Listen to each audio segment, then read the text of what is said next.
Dahlia Rivers hadn't even known the man whose funeral she was attending when she spotted him tall, broad-shouldered, dressed in a dark suit that fit like it was made for him, sitting alone in the back pew, hunched forward like the weight of the world was pressing into his spine. She didn't know what made her stop walking. Maybe it was the way his fingers were clenched into fists, digging into his knees. Or maybe it was the look in his eyes completely lost, like he was somewhere else entirely. All she knew was that her feet moved on their own, and before she could second-guess herself, she was sliding into the pew beside him. "I'm sorry," she murmured, her voice soft. "I know I don't know you, but you look like you need someone." The man turned his head slowly. His eyes were glassy, rimmed red. But what caught her off guard was how young he looked, mid-30s maybe. Sharp jaw, tousled dark hair, the kind of face you'd expect to see on a movie screen, not at a quiet neighborhood funeral. He stared at her for a heartbeat too long. "You don't have to stay, I know," Dahlia said, folding her hands in her lap. "But I want to." He looked back toward the front. The casket was closed. White roses were draped across the top. The minister was still talking, but neither of them were listening. "She was my housekeeper," he finally said, voice low. "But she raised me. I don't think I ever told her that." Dahlia blinked. "You mean like she helped raise you?" "No," he replied, still not looking at her. "I mean she raised me." "She was the only one who ever really did." Dahlia's heart squeezed. "I'm so sorry." He let out a shaky breath and nodded slightly. "Her name was Rosa. She made the best pancakes in the world, burned the first one every time, and always gave it to me anyway." Dahlia smiled. "She sounds amazing." She was. He finally turned toward her again. "I'm Julian, Dahlia." They shook hands gently, and for some reason it felt like something shifted in the air when her skin touched his. The service ended. People began to file out.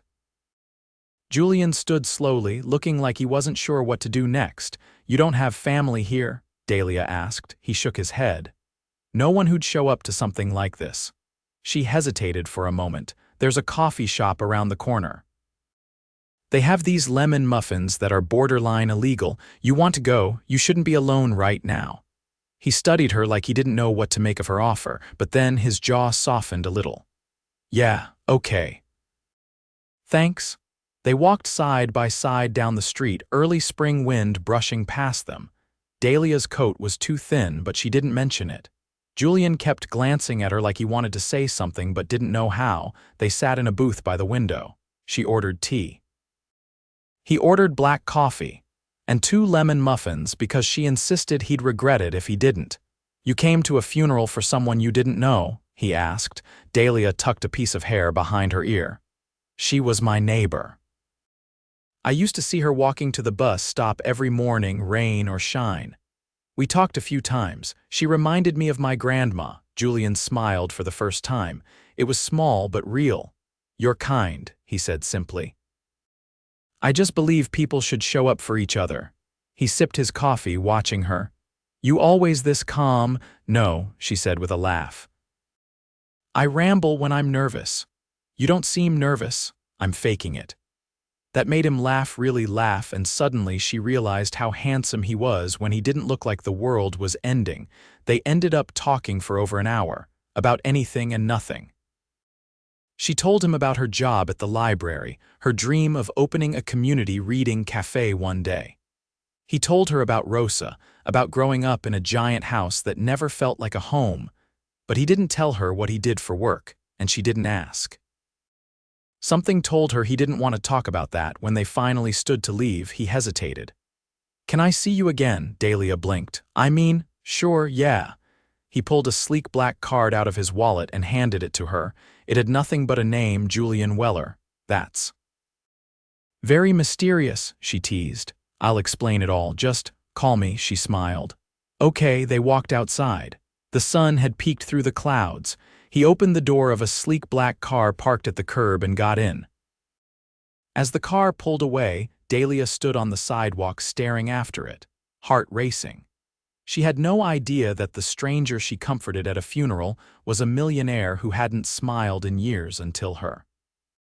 "And Julian Weller," Sitting in the back of his luxury car, stared down at the card Dahlia had written her number on, for the first time in years feeling something dangerously close to hope. 3 days passed before Dahlia saw him again.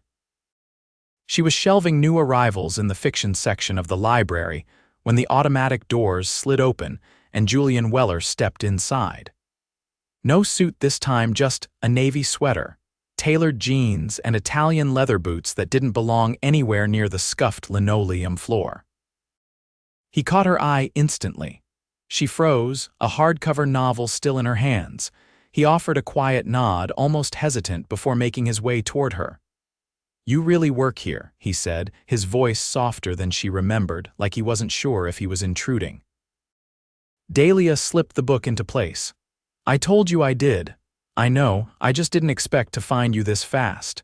Did you Google me or something?" I tried. "You're surprisingly untraceable," she arched a brow. "That's either a compliment or mildly concerning." He gave a faint laugh, glancing around. "This place is quiet, it's a library. No, I mean, it's peaceful, like it exists outside the rest of the world." Dahlia leaned against the cart beside her. "Most people don't notice that." "I'm not most people." "No, you're not." Her tone was careful, but her gaze stayed locked on his. "Why'd you come here, Julian?" He shifted, hands in his pockets. "Because I couldn't stop thinking about you." Dahlia's breath caught, but she didn't let it show. "That's a bold thing to say to a librarian." "I don't do subtle." I figured. He hesitated, glancing around again before lowering his voice. "I've been trying to figure out how to tell you something, and honestly, I'm bad at this." "Then be honest." "That usually works with me." He looked at her for a long moment, then said, "I run a company. It's based on AI infrastructure, cyber defense for high-level clients. We're partnered with several international firms." Dahlia blinked. "Okay. I started it when I was 21. By 24, I had a private office in Zurich and a house in Cap d'Antibes I never stay in. I've spent the last decade building something I thought would matter, but it didn't, not really, not until Rosa." Her heart punched against her ribs. "You don't have to explain anything." "I want to." "Because when I met you, you didn't care about any of that. You just sat beside a stranger and made him feel less alone." Dahlia felt suddenly too aware of the space between them. "You think who you are needs some kind of apology?" she asked. "Maybe not an apology," he said. "But a warning." She stepped closer. "Then let me decide if I need one." He looked at her like she'd said something he wasn't expecting. Then he pulled a small envelope from his coat pocket and handed it to her. It was off-white, thick paper, no name on the outside. She opened it carefully.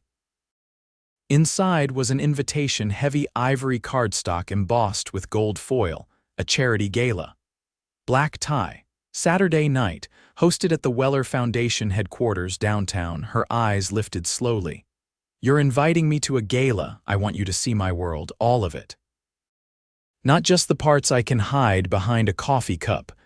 Her fingers tightened around the envelope. "You know I don't own anything remotely black tie, right? I'll take care of it." "That sounds dangerously close to you buying me a dress." "I wasn't going to ask your permission." She narrowed her eyes. "That's not how normal people operate, Julian. I'm not trying to be normal. I'm trying to be honest." Dahlia stared at him, heartbeat loud in her ears. "One night, that's all I'm agreeing to," he nodded. "That's all I'm asking." She reached for the book cart, her pulse still racing. "I have to get back to shelving." Julian smiled, not the broken kind she saw at the funeral, but something steadier. "I'll pick you up at 6, Saturday." As he walked away, Dahlia caught herself watching his retreating figure. She should have felt overwhelmed. She should have been intimidated. But instead, all she felt was something she hadn't in a long time, curious. That night, after closing the library, she found a package waiting at her apartment door. No note, no receipt, just a white garment bag hanging from a brass hook, the initials JW stitched subtly into the tag. Inside, she found the most breathtaking gown she'd ever seen, and with it, something even more dangerous: anticipation. The car that arrived on Saturday evening wasn't just any car, it was a midnight blue Rolls-Royce with a driver in a charcoal suit who addressed Dahlia by name and opened the rear door like she was royalty. Inside, the leather seats were butter soft, and there was a bouquet of white peonies resting on the seat beside her with a simple card that only said, "Thank you for showing up that day." Her hand trembled slightly as she lifted the flowers. She hadn't told anyone where she was going. Not because she was hiding it, because she didn't know how to explain it. She hadn't been swept into someone else's world before. But there she was, gliding through the city toward a building she'd only ever seen lit up from a distance, the Weller Foundation headquarters, its glass exterior glowing like a beacon against the skyline. The car stopped beneath an awning trimmed in gold. A valet opened the door, and Dahlia stepped out carefully, the satin hem of her gown catching in the soft breeze. The dress Julian had sent fit like it had been measured to her bones. Midnight blue, floor length, with intricate beadwork along the neckline that shimmered every time the light shifted. She walked in alone.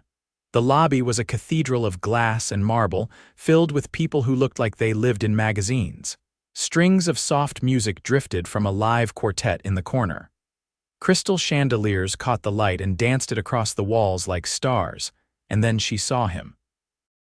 Julian stood near the grand staircase, speaking with an older couple in formal wear. But he saw her the moment she entered. His expression changed in an instant, not performative, not surprised, but like something inside him had steadied. He excused himself and crossed the floor toward her slowly, each step measured. "You came," he said. "You sent a car," Dahlia replied, glancing around. "And peonies. I'm not sure if I said this already, but you're not subtle. I remembered you said your grandmother used to grow them outside her window. I figured I'd risk being obvious." She tilted her head, both impressed and unnerved. "You remember things I barely remember saying. I remember everything you say." His voice was low, and for a second she forgot about the room full of strangers watching them. "Is this one of your events?" she asked, forcing herself to look around again. "Yes, but not because I enjoy them," he said. "It's a fundraiser for a program Rosa started. She used to volunteer with single mothers coming out of shelters. Now it funds transitional housing and education grants. We renamed it in her honor last month." Dahlia's breath caught. "You didn't tell me that. I wanted you to see it for yourself." He offered her his arm. She took it. They walked up the staircase together, and he introduced her to people with quiet reverence, not as a guest, not as a curiosity, but as someone he respected.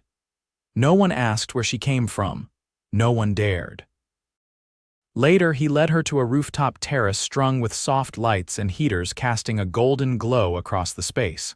The city stretched out below them like a painting. She leaned against the railing. "This doesn't feel real." "What part?" "Any of it. This dress, this view, this night." I feel the same way." She turned toward him. "Why me, Julian?" He didn't answer right away. Instead, he reached into his jacket and pulled out a small, weathered recipe card. She recognized the handwriting instantly. "Rosa left me this," he said. It was tucked into the back of her Bible. She wrote, "When the world grows too dark, look for the person who brings you light. Don't let them go. I didn't understand it until you sat next to me." Dahlia's voice was barely audible. "You don't know me. I know enough. You didn't ask for anything. You didn't try to fix me. You just stayed." She shook her head slowly. "I'm not some savior, Julian. I have a studio apartment I barely afford, I'm behind on my electric bill, and I eat cereal for dinner more nights than I'd like to admit. I'm not asking you to be perfect. I'm asking you to let me know you." They stood in silence for a long moment, the city humming beneath them. Then she asked, "What happens when this night ends? When I go home and wake up tomorrow and realize I don't belong here?" "You belong wherever you want," he said. "But if you let me, I'll show you that you don't have to stand on the outside of anything again." The words hit something deep inside her. "I'm scared," she admitted. "I am too," he said. "But I'm more scared of going back to the way things were before you." She looked at him then, really looked, and saw not the money or the suit or the rooftop view, but the man who had lost someone who meant everything, the man who had been raised by love and then left with silence. She stepped closer. "Okay," she whispered, "show me." His hand found hers, warm and steady, and for the first time she didn't feel like the girl who didn't belong. She felt seen, chosen. The music from downstairs rose faintly in the background, but neither of them moved. They stayed right there on the edge of something new, the city lights flickering around them. Two people who had found each other in the most unlikely place and weren't ready to let go. Dahlia stood in front of the library's main desk, staring at the donation slip in her hand as if it were written in another language. She read it again, slowly, just to be sure. The envelope had been delivered that morning, no return address, just her name written in clean, sharp print. $50,000. Donated anonymously to the library's community outreach fund, with one note included, for the reading cafe, no strings. Her fingers trembled slightly as she folded it and tucked it into her coat pocket. She knew exactly who had sent it. And she knew he wouldn't admit it if she asked. Julian hadn't called since the gala. He hadn't vanished. She'd seen mentions of him in headlines, photos of him speaking at panels or stepping into boardrooms, but he hadn't reached out. And she hadn't either, not because she didn't want to, but because something inside her was unraveling slowly in a way she didn't know how to stop. She'd stepped into his world for one night, and now everything around her felt smaller, quieter, lonelier, so she did the only thing that made sense. She walked. It was cloudy when she reached the edge of the waterfront. The air smelled like rain and salt, the sky heavy with gray. Her boots crunched against the gravel path as she followed the curve of the riverbank, past the old warehouse where people sometimes hosted art shows and down toward the marina. And then she saw him. Julian was standing on the dock, alone, his coat unbuttoned against the wind. One hand rested on the railing, the other holding a small paper coffee cup. His expression was unreadable, but his eyes were fixed on the water. She didn't call out. She didn't run. She just walked up beside him and stopped. "I thought you disappeared," she said quietly. "I thought about it," he replied, not looking at her. "But you keep showing up in places I don't expect. You donated to the library." "I didn't put my name on it." "You didn't have to," he finally turned. His eyes were tired but clear. "I didn't want you to think I was trying to buy my way into your life. You weren't. I've spent a long time writing checks instead of saying things out loud. I didn't know how else to show you I meant what I said on the terrace. You could have just called. I didn't think I'd be enough, Dahlia, not when you're already everything I'm not," she blinked. "You think I'm everything in all the ways that matter." His voice broke slightly. "You still believe in people, in kindness, in hope. I lost that a long time ago. Rosa tried to give it back to me, but I didn't hold on to it, not until you." Dahlia's chest tightened. "You gave me more than a check, Julian. You gave me a future I didn't think I'd ever see. I wasn't waiting for a night, I just needed someone who believed I could do something more." He stepped closer, carefully. "Then let me believe in you, let me be the person who shows up for once." She didn't move. "Why now?" "Because I've wasted years building a kingdom with no one in it. I don't want to keep building alone." She looked down at the water, then back up at him. "You scare me, I scare myself. I don't want to be someone you rescue. You're not. You're the one who rescued me." The wind picked up, brushing her hair across her cheek. He reached out and gently tucked it behind her ear, his touch light, reverent. "I couldn't breathe the day I met you," he said. "I'd stood through boardrooms and contracts and billion-dollar deals without feeling anything. But that day, sitting beside you, I realized I wasn't numb anymore. I was grieving, and you let me." Her voice was barely a whisper. "I didn't do anything. You stayed. That's everything." For a long moment, neither of them spoke. The wind, the water, the distant sound of a boat engine, it all faded. There was only the feeling in the air, like something pressing against the walls of their hearts, waiting to be let in. Then Julian said, "Come with me." "Where?" "Anywhere. Everywhere. I bought a property upstate. It's quiet. There's a field behind it where Rosa used to talk about planting sunflowers. I want to build something real there, not for a company, for a life." Dahlia's breath caught. "With me?" "With you," he said. "If you'll let me." She didn't answer right away. She looked at him, really looked, and saw a man who had finally stopped running. A man who had built a world of steel and glass and numbers, only to realize none of it meant anything without someone to share it with. "I don't want to be swallowed up," she said. "You won't be," he promised. "You'll be seen." She stepped forward and wrapped her arms around him, pressing her cheek to his chest. His arms came around her instantly warm, steady, grounding. "I don't need a mansion," she whispered. "Then I'll build you a library." She laughed through the tears that had started to fall. "With a reading cafe and lemon muffins that are borderline illegal." His lips brushed her temple. "Dahlia, I've never said this to anyone, not in any way that mattered, but I love you. I love you for that moment in the pew and for every moment since. I love you because you reminded me what it means to feel." She leaned back just enough to meet his gaze. "Then don't let go." "I won't. Not ever." They stood there on the edge of the dock, two people who had nothing in common on paper but everything in their hearts. And when he kissed her slow, certain, and full of promise, it wasn't the kind of kiss that belonged to a fairy tale. It was the kind that belonged to something real, something earned.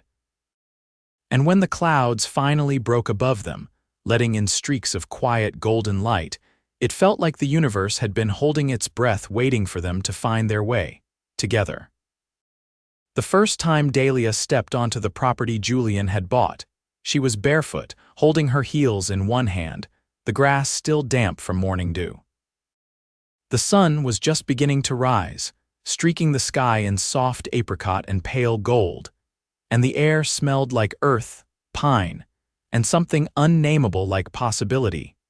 Julian was already there, standing beside the foundation markers where a construction crew had broken ground earlier that week. He didn't turn when she approached. He didn't have to. "You were right," she said, her voice quiet but certain. "It is peaceful." He glanced over his shoulder, his eyes warm. "I wanted you to see it before the walls go up." She stepped beside him, brushing a blade of grass from her calf. "I still can't believe this is real." "It is." He reached for her hand. "It's not a palace, it's not a statement, it's just ours." She looked at him fully. "You said Rosa wanted sunflowers." She did. "There's a southwest slope on the far side of the property. I thought we'd plant them together in late spring." Dahlia smiled, and this time it wasn't tentative or uncertain. It was the smile of someone who had stopped waiting for the other shoe to drop. "I'd like that." They stood in silence for a long moment, the scent of fresh-cut timber lingering from the beams stacked nearby. "Did you ever think," Julian said, "that maybe we were supposed to meet like that? Not at a party or a meeting or some carefully orchestrated introduction, but in the middle of grief." "No," she said. "But I think that's the only way it ever would have worked. You weren't trying to impress me, you were just honest. I was broken. You were human." Julian turned to her then, really turned, and she saw something in his face that hadn't been there before, not guilt, not grief, but peace. "I put the Zurich office in someone else's hands," he said. "I've stepped back from most of the international projects. I'm still involved, but it's not consuming me anymore." Dahlia blinked. "You actually let go?" "I realized I didn't need to control everything. I just needed to choose what mattered." "And what matters now?" He didn't hesitate. "You. This land. The people Rosa cared about, the life we're building." She squeezed his hand. "I sent in the grant proposal. The city council approved the zoning. The cafe's going to happen." "Where?" "On the corner across from the library. They're letting me lease the old bakery space for next to nothing. It needs work, but it has charm. Then let's make it beautiful."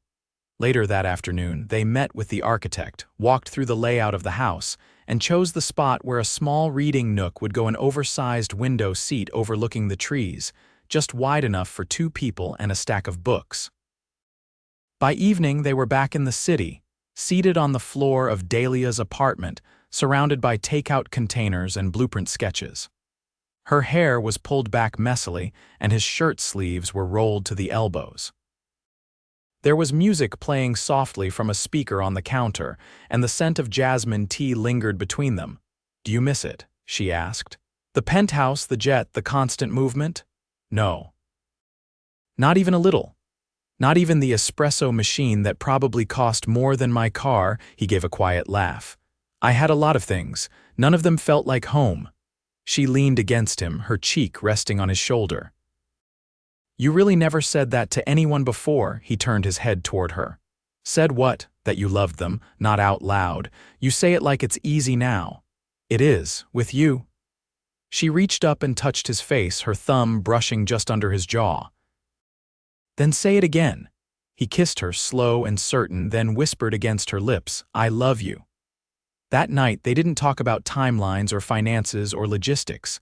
They just curled up on the floor, wrapped in each other, their future unfolding quietly around them. Months passed.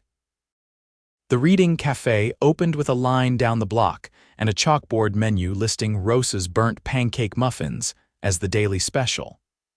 Julian made the first coffee himself, wearing an apron over a dress shirt, while Dahlia rang up customers with ink on her hands and flour in her hair. They hosted free story hours on Saturdays, career workshops on Wednesdays, and donated books to shelters every month.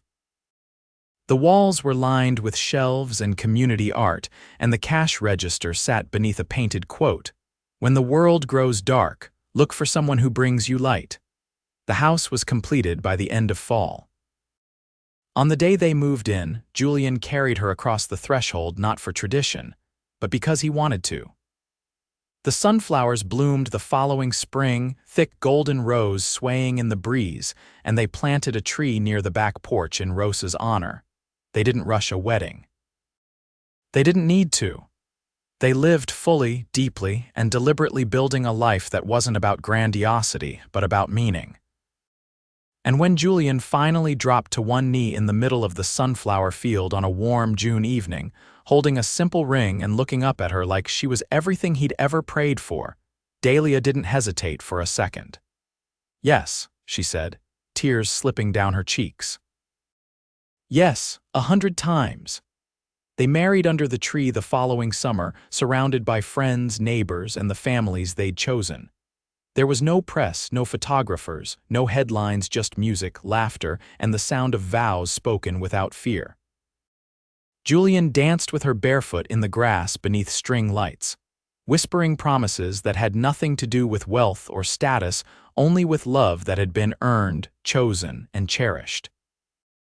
And when the sun set behind the hills, casting everything in soft golden light, Dahlia rested her head on Julian's chest and closed her eyes, knowing, without a doubt, that she had found her forever in him, in them, in a life built not on fortune but on faith in each other.